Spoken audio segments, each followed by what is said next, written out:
Muy queridos hermanos en Cristo, bendiciones para todos. Vamos a empezar nuestra charla bíblica en el nombre del Padre, y del Hijo y del Espíritu Santo. Pongamos esta charla en las manos de la Virgen, nuestra Madre. A ella le decimos: Dios te salve María, llena eres de gracia, el Señor es contigo. Bendita tú eres entre todas las mujeres, y bendito es el fruto de tu vientre, Jesús. Santa María, Madre de Dios, ruega por nosotros pecadores, ahora y en la hora de nuestra muerte. Amén. Gloria al Padre, y al Hijo, y al Espíritu Santo, como era en el principio, ahora y siempre, por los siglos de los siglos. Amén. En el nombre del Padre, y del Hijo, y del Espíritu Santo. Amén. Queridos hermanos, seguimos estudiando la Biblia. Estamos en este mes de septiembre desarrollando las nociones básicas sobre la Sagrada Escritura. Recordemos lo que hemos visto. Hoy es la tercera clase. Hemos dicho que la palabra Biblia es una palabra griega que significa libros. Hemos visto también que la inspiración bíblica es la acción del Espíritu Santo sobre personas concretas que se llaman agiógrafos, de tal manera que todo lo que escriben es palabra de Dios. Y nos hemos quedado en el canon. Estamos estudiando el canon. El canon bíblico es la lista de libros inspirados. El conjunto de los libros que la Iglesia ha definido como inspirados se llama canon bíblico. Y el canon bíblico católico tiene 73 libros. En cambio, el canon bíblico protestante o evangélico tiene 66 libros. Y hemos aprendido una forma para aprendernos los libros que los evangélicos no reconocen y que son los libros deuterocanónicos: Tohu, Basi, Samamá, Tobías, Judith, Baruch, Sirácides, Sabiduría, primera y segunda de Macabeos. Hemos estudiado también cómo está estructurado el Antiguo Testamento. En el Antiguo Testamento tenemos el Pentateuco, los libros históricos, los libros poéticos y sapienciales y los libros proféticos. Así está estructurado el Antiguo Testamento. El Pentateuco, los libros históricos, los libros poéticos y sapienciales y los libros proféticos. Y es importante saber las etapas que hay en el Antiguo Testamento. Ya las hemos estudiado. Tenemos la etapa de los patriarcas, la etapa del Éxodo, la etapa de los jueces, la etapa de la monarquía, la etapa de la dominación persa, la etapa del helenismo y la etapa de la independencia judía, hasta que los romanos invaden Palestina. Jesús nace cuando Palestina estaba dominada por los romanos. Vamos con la clase de hoy, que es la tercera clase. Estamos teniendo las clases concretas. Vamos a nuestra tercera clase, a que llamamos la Nueva Alianza. A la alianza sellada con la sangre de Cristo. Es la alianza nueva y eterna, tal como ustedes pueden leer en la carta a los Hebreos, capítulo 8 y 9. El Antiguo Testamento es la antigua alianza. El Nuevo Testamento trae la nueva alianza, que es la alianza sellada con la sangre de Cristo. Jesús ha muerto por nosotros en la cruz, Jesús ha resucitado y Jesús trae la nueva alianza. En Cristo entramos en comunión con el Padre mediante la fuerza vivificadora del Espíritu Santo. Jesús ha sellado la nueva y definitiva alianza. En Cristo entramos en comunión con el Padre. Y ya lo que hizo Jesús es insuperable. Repito, lo que hizo Jesús es insuperable. Pero para entender lo que hizo Jesús es importante leer el Antiguo Testamento. No podemos nosotros dejar de lado el Antiguo Testamento. El Antiguo Testamento anuncia la nueva y definitiva alianza. ¿Qué relación tiene la antigua alianza con la nueva alianza? La nueva alianza lleva a su plenitud la antigua. El Antiguo Testamento tiene su cumplimiento en el Nuevo Testamento. Por eso, un principio para leer correctamente la Biblia es que los libros del Antiguo Testamento, es decir, los libros de la Antigua Alianza, anuncian a Jesús.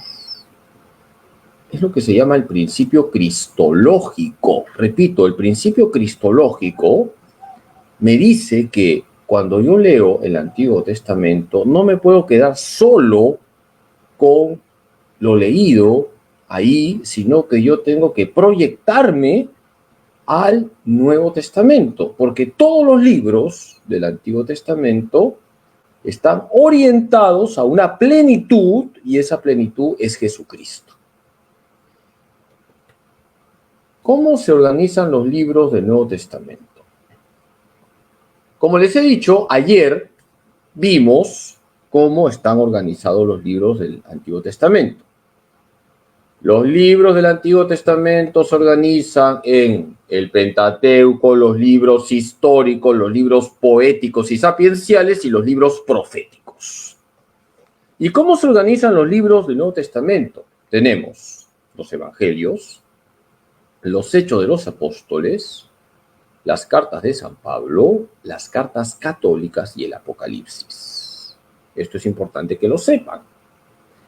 No estoy diciendo que se sepan de memoria los 73 libros de la Biblia, pero sí deben saber cómo está organizada la Biblia.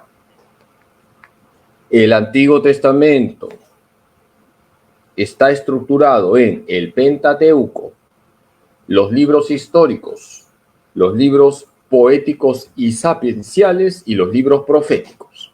¿Y cómo están organizados los libros del Nuevo Testamento? Tenemos los Evangelios, los Hechos de los Apóstoles, las cartas de San Pablo, las cartas católicas y el Apocalipsis. Así está organizado el Nuevo Testamento. ¿Cuántos libros corresponden a cada grupo? Los Evangelios son 4. Los Hechos de los Apóstoles es un solo libro. Las cartas de San Pablo son 14. Las cartas católicas 7. Y el Apocalipsis un solo libro. Vamos a repetir esto, que es importante. Cuando nosotros leemos el Nuevo Testamento, encontramos una estructura. Los Evangelios son 4. Los Hechos de los Apóstoles es un solo libro. Las cartas de San Pablo son 14. Ahí está incluida la carta a los Hebreos, que hoy en día, según los estudiosos bíblicos, no se considera que fue escrita directamente por Pablo, pero sí por un discípulo de Pablo y por tanto se incluye dentro de las cartas de San Pablo. Las cartas católicas son 7 y el Apocalipsis es un solo libro. Vamos a ver de una manera muy concreta cada uno de estos bloques. ¿Qué son los evangelios? Vamos a aprender otra palabra en griego, euangelion. A ver, repitan, euangelion. ¿Qué significa euangelion? Buena noticia, la mejor noticia. Todos queremos escuchar buenas noticias. La mejor noticia es que Dios Padre ha enviado a su Hijo Jesucristo para que nadie se pierda. La mejor noticia es que Jesús es Dios hecho hombre y que ha venido a salvarnos. La mejor noticia tiene un rostro, la mejor noticia tiene un corazón, la mejor noticia tiene un nombre, se llama Jesucristo. Los evangelios son los textos que nos relatan lo que Jesús hizo y dijo para nuestra salvación. Evangelión. Buena noticia. La buena noticia es Jesús. Cuando yo hago que una persona conozca a Jesús, yo estoy comunicando la mejor noticia. Los evangelios, repito, son los textos que nos relatan lo que Jesús hizo y dijo para nuestra salvación. ¿Cuáles son los evangelios? Mateo, Marcos, Lucas y Juan. Ya vamos a estudiar los evangelios, tenemos todo el mes para estudiar la Biblia. Adelanto algo. Mateo, Marcos, Lucas y Juan son los evangelios y cada evangelio tiene su propia característica. Mateo, Marcos y Lucas son los evangelios sinópticos porque son parecidos. Sinopsis es una palabra griega que podemos traducir como aquello que es paralelo o aquello que se parece a o aquello que al ser visto encontramos semejanzas. Juan es diferente. Mateo, Marcos y Lucas son los evangelios sinópticos. En cambio, Juan tiene otro estilo. Vamos con los Hechos de los Apóstoles. ¿Qué son los Hechos de los Apóstoles?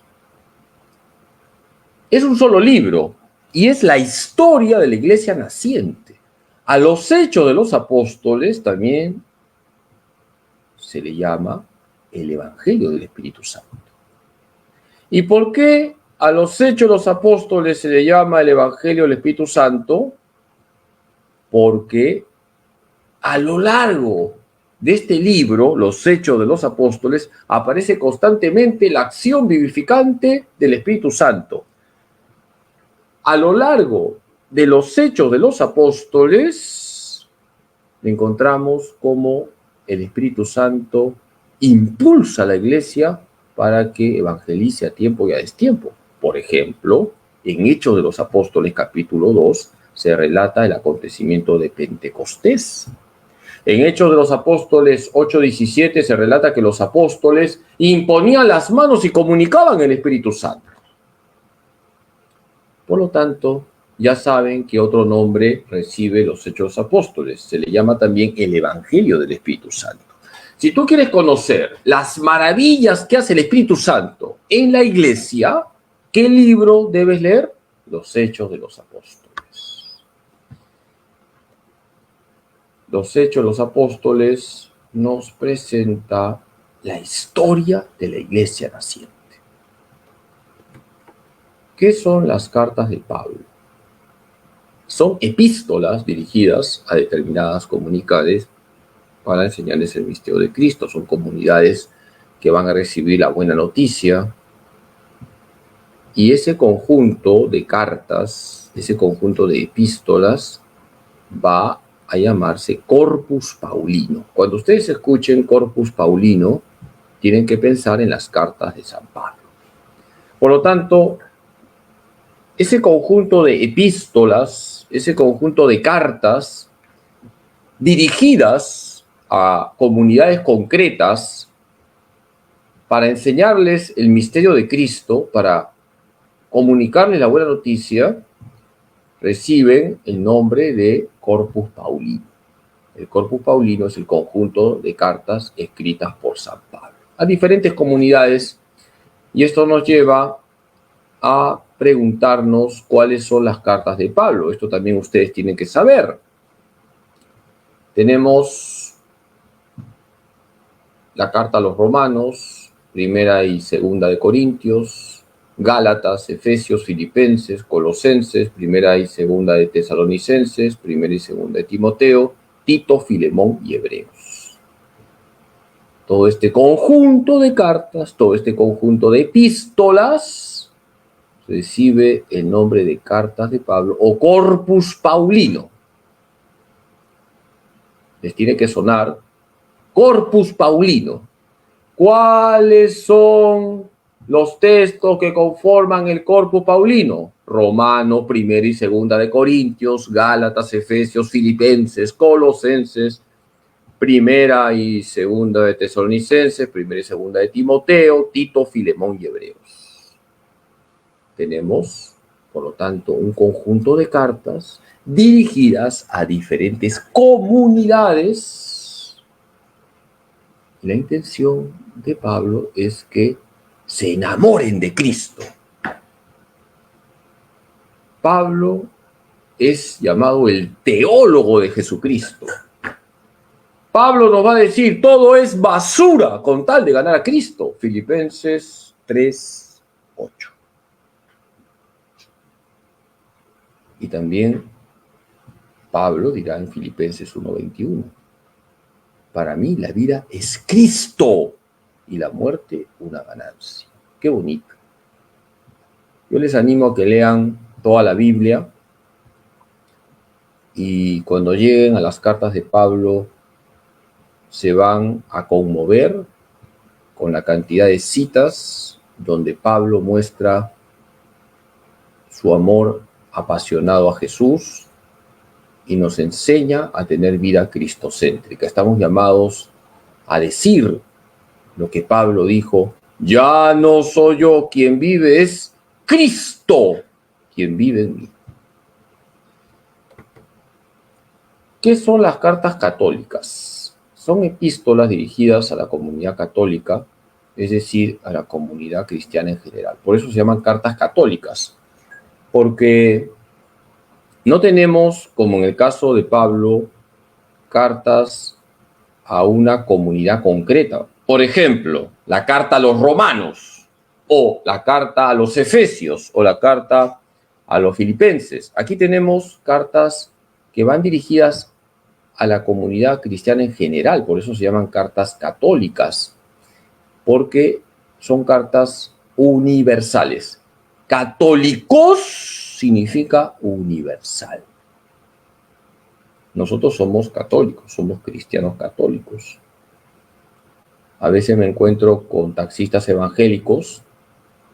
Cuando subo a un taxi, a veces tengo que tomar rápido un taxi, me piden una unción con urgencia y uno tiene que llegar lo más rápido posible. Y cuando me encuentro con un taxista evangélico, siempre que me ve de sacerdote, porque siempre he visto de sacerdote con el cuellito blanco, me saca los típicos temas, que los católicos son idólatras, que los católicos son borrachos, que por qué le rezamos a la Virgen, que por qué le rezamos al Papa, por qué rezamos por el Papa, mejor dicho, etcétera. Ven que soy sacerdote y me quieren convertir. Y es común que digan los hermanos evangélicos: ustedes son católicos, nosotros somos cristianos. Hay que decirle bonito, sin pelearse, sin meterle un cabezazo: chocherita, ubícate, yo soy cristiano católico. Nosotros somos cristianos católicos. Por lo tanto, cuando un hermano evangélico te diga tú eres católico, yo soy cristiano, hay que decirle bonito, sin pelearse: yo soy un cristiano católico. Decía San Paciano, un santo de los primeros siglos: mi nombre es ser cristiano, mi apellido es ser católico. Mi nombre es ser cristiano, mi apellido es ser católico. ¿Cuáles son las cartas católicas? Santiago, Primera y Segunda de Pedro, Primera, Segunda y Tercera de Juan, y la carta de Judas. Evidentemente no es Judas el que se ahorcó, no es Judas el traidor, es Judas Tadeo. San Judas Tadeo, ustedes tienen una gran devoción a San Judas Tadeo porque les llena la billetera o les llena la cartera. ¿Cuáles son las cartas católicas? La carta de Santiago, Primera y Segunda de Pedro, Primera, Segunda y Tercera de Juan y Judas. Esas son las cartas católicas. Las cartas católicas son muy bonitas, tienen enseñanzas preciosas. Por ejemplo, en Santiago se dice: si la memoria no me falla, Santiago 2:17, que la fe sin obras está muerta. Qué contundente que es Santiago. La fe sin obras está muerta. La fe se expresa con obras. Otro texto muy bonito es, si la memoria no me falla, ahora lo estoy citando de memoria, ustedes cotejen lo que digo. Primera de Juan 3:1 dice así: miren qué amor nos ha tenido el Padre para llamarnos hijos de Dios, pues lo somos. Fíjense, qué bonito. Primera de Juan 3:1. Miren, qué amor nos ha tenido el Padre para llamarnos hijos de Dios, pues lo somos. Somos hijos de Dios. Dios es nuestro Padre. Por eso, apóyate en tu Padre Dios, pase lo que pase. Jesús es tu hermano, el Espíritu Santo te ha ungido. Leamos toda la Biblia, porque trae enseñanzas preciosas, enseñanzas que son luz para nuestro caminar. ¿Qué es el Apocalipsis? Apocalipsis es una palabra griega que significa revelación. ¿De acuerdo? ¿Qué significa Apocalipsis? Revelación. El Apocalipsis es un texto que nos relata los acontecimientos finales de la historia. Y ahí se habla del triunfo del Cordero. Por lo tanto, el Apocalipsis, ya lo estudiaremos con calma y paz, no es un libro de terror. Ciertamente, el Apocalipsis te dice que momentos previos a la segunda venida del Señor, Satanás será liberado, se va a desatar el mal. Pero también el Apocalipsis es un libro que anima a los cristianos a ser fieles a Jesús, sabiendo que si estamos con Jesús vamos a participar del triunfo del Cordero y de la esposa del Cordero. La esposa del Cordero es la iglesia. Por lo tanto, el Apocalipsis no es un libro para que tengas miedo, no es un libro para que te llenes de pánico. Es un libro que nos anima. Es un libro que nos dice con claridad que Cristo es el Cordero degollado y que está de pie. Cordero degollado, porque ha ido a la cruz, pero está de pie, ha resucitado, está vivo. Y si estamos con Cristo, vamos a participar de su triunfo, del triunfo del Cordero. Ya veremos con más detalle todo lo que significa el Apocalipsis. Ahora vamos a quedarnos con esta idea. El Cordero ya triunfó y si nosotros estamos con el Cordero, vamos a triunfar. Aquí tenemos una cronología que tiene que ver con el Nuevo Testamento. Siempre los años son aproximados. El año 34 después de Cristo se calcula que fue el martirio de San Esteban, pero también la conversión de San Pablo. El martirio de San Esteban está relatado en los Hechos de los Apóstoles y la conversión de San Pablo también. El año 44 después de Cristo tenemos el martirio de Santiago el Mayor. Santiago el Mayor es el primer apóstol mártir. El año 48 después de Cristo se realiza el primer concilio de la historia, el concilio de Jerusalén. Eso también lo pueden leer en Hechos de los Apóstoles capítulo 15. Hacia el año 67 después de Cristo tenemos el martirio de Pedro y Pablo en Roma. NT es Nuevo Testamento. NT es Nuevo Testamento. Estamos hablando de una cronología que tiene que ver con el Nuevo Testamento. Y se calcula que el año 100 después de Cristo es la muerte de Juan, Él es el último apóstol en morir.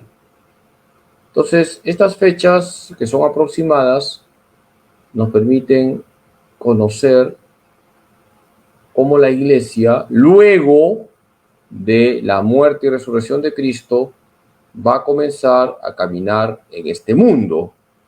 Es una iglesia martirial. Tenemos el martirio de San Esteban, el martirio de Santiago. Es una iglesia formada por pecadores que aman a Cristo y que quieren convertirse. Por eso es importante la conversión de San Pablo. Nosotros no somos un club de impecables. La iglesia está formada por pecadores. Tú y yo somos pecadores, pero queremos convertirnos como lo hizo Saulo.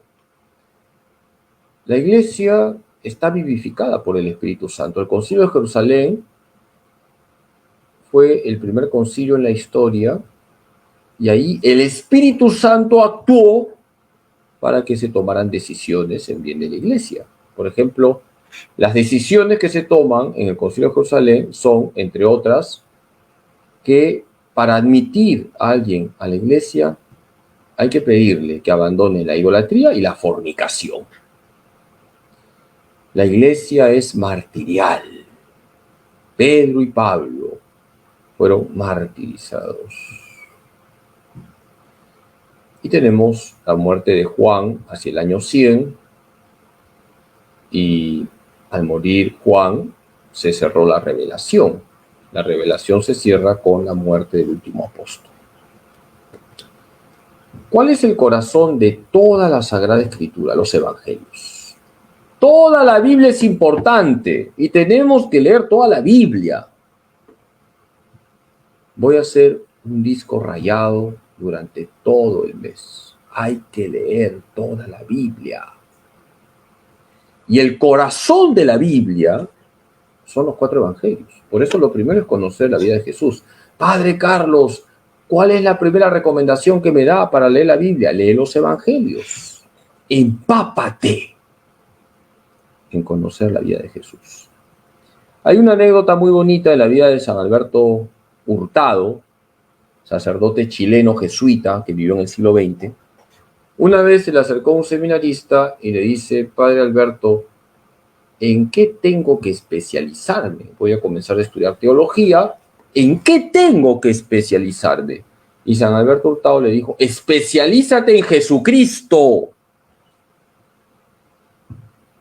Yo no soy San Alberto Hurtado, soy un gran pecador.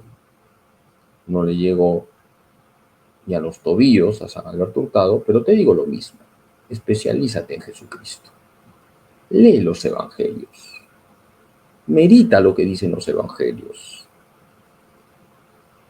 Y a partir de los evangelios podemos entender los demás libros. Todo el Antiguo Testamento anuncia a Cristo. Por lo tanto, hay que leer los evangelios. Y nosotros los católicos tenemos la gracia de que todos los días se celebra la Santa Misa. El único día del año en que no se celebra la Santa Misa es el Viernes Santo. Y en cada misa se proclama un pasaje del Evangelio. Entonces, quienes tienen la gracia de venir a misa todos los días, recorren toda la vida de Cristo tal como es relatada por los 4 evangelios. Los 4 evangelios ocupan un lugar central, pues su centro es Cristo Jesús, dice el Catecismo de la Iglesia Católica número 139. Para aquellos que no saben, todos estamos aprendiendo, AT es Antiguo Testamento, NT es Nuevo Testamento, CEC es Catecismo de la Iglesia Católica. ¿De acuerdo? Estamos aprendiendo todos, así que no se preocupen si no saben algunas cosas. Todos aprendemos siempre. También los sacerdotes estamos constantemente aprendiendo. Hay que leer los evangelios. Los 4 evangelios ocupan un lugar central, pues su centro es Cristo Jesús. Cristo es el poder de Dios y la sabiduría de Dios, y el que no conoce las Escrituras no conoce el poder de Dios ni su sabiduría. De ahí se sigue que ignorar las Escrituras es ignorar a Cristo. ¿Quién lo dijo? San Jerónimo, patrono de los estudiosos de la Biblia. Aquellos que estudian la Biblia tienen como santo patrono a San Jerónimo, quien tradujo la Biblia, que estaba en hebreo y en griego, al latín. Qué bonito lo que dice San Jerónimo. Ignorar las Escrituras es ignorar a Cristo. Tenemos que leer las Escrituras, sobre todo los 4 evangelios. No hay ninguna doctrina que sea mejor, más preciosa y más espléndida que el texto del Evangelio. Ved y retened lo que nuestro Señor y Maestro Cristo ha enseñado mediante sus palabras y realizado mediante sus obras. Santa Cesárea Joven, una santa que nos ha dejado este texto tan bonito. No hay ninguna doctrina que sea mejor, más preciosa y más espléndida que el texto del Evangelio. Ved y retened lo que nuestro Señor y Maestro Cristo ha enseñado mediante sus palabras y realizado mediante sus obras. Toda la Biblia es importante. Todos los libros de la Biblia son inspirados, pero el corazón de la Biblia son los 4 evangelios. Es sobre todo el Evangelio lo que me ocupa durante mis oraciones. En él encuentro todo lo que es necesario en mi pobre alma. En él descubro siempre nuevas luces, sentidos escondidos y misteriosos. ¿Quién lo dijo? Santa Teresita del Niño Jesús. Qué bonito lo que nos ha dejado como consejo Santa Teresita del Niño Jesús. Nos está diciendo, lean los evangelios. Es sobre todo el Evangelio lo que me ocupa durante mis oraciones. En él encuentro todo lo que es necesario a mi pobre alma. En él descubro siempre nuevas luces, sentidos escondidos y misteriosos. Por eso yo les animo a que lean y relean y relean y relean los evangelios. No pierdan el tiempo leyendo libros de supuestas revelaciones, de cosas catastróficas que van a ocurrir en los últimos tiempos. Hay que leer primero la Biblia y luego libros escritos por los santos y libros de teología aprobados por la Iglesia. Es importante esto, si no van a terminar confundidos, más mareados que cuy en tómbola. Lo primero que debemos leer en realidad es el catecismo menor. Eso es lo que aprendemos de niños. Luego vamos a la Biblia poco a poco, siempre ya teniendo presente lo que creemos, lo que celebramos, lo que debemos hacer, lo que debemos de pedir, es decir, teniendo presente el credo, los mandamientos, los sacramentos, la oración cristiana. Poco a poco vamos profundizando en la Biblia.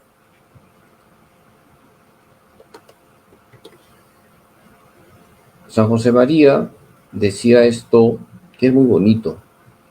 Una vez regaló un libro que era la vida de Cristo a una persona y puso esta dedicatoria que la podemos aplicar también cuando leemos los evangelios. Que busques a Cristo, que encuentres a Cristo, que ames a Cristo.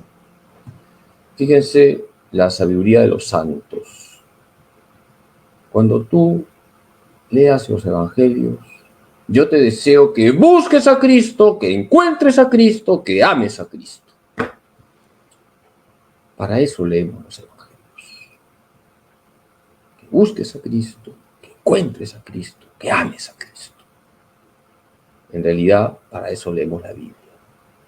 Para buscar a Cristo, para encontrarnos con Cristo, para amar a Cristo, para ser Cristo para los demás.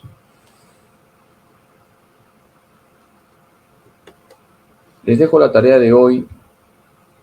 Lean Hebreos capítulo 8 y 9 para percibir en qué consiste la nueva alianza.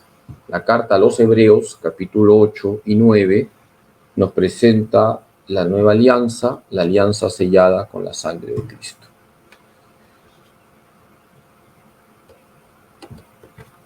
Hoy día hemos visto lo que es la nueva alianza, el Nuevo Testamento, No se olviden la división que tiene el Nuevo Testamento, los Evangelios, Hechos de los Apóstoles, cartas de Pablo, cartas católicas y Apocalipsis. No se olviden cómo está estructurado el Antiguo Testamento. Pentateuco, libros históricos, libros poéticos y sapienciales y libros proféticos. Y hoy hemos recordado o aprendido, si fuese el caso, que en el Nuevo Testamento tenemos los Evangelios, los Hechos de los Apóstoles, las cartas de Pablo, las cartas católicas y el Apocalipsis. Y dejamos como una idea central que los Evangelios iluminan toda la Sagrada Escritura. Así que al leer los Evangelios, desde Jesucristo se ilumina toda la Biblia. Muchas gracias por su paciencia. Ya les dejo. Seguramente muchos me están siguiendo con la pijama, abrazados al peluche. Así que ya les dejo. Y mañana continuamos con las charlas bíblicas. El Señor esté con ustedes. La bendición de Dios Todopoderoso, Padre, Hijo y Espíritu Santo, descienda sobre ustedes y permanezca para siempre. Bendiciones para todos. Mañana les espero en el Rosario, 6:45 de la mañana, y luego, pegadito nomás, tenemos la celebración de la Santa Misa. Bendiciones para todos. Rezo por ustedes, que María Santísima los cubra con su manto maternal. Amén. Ánimo en Cristo Jesús.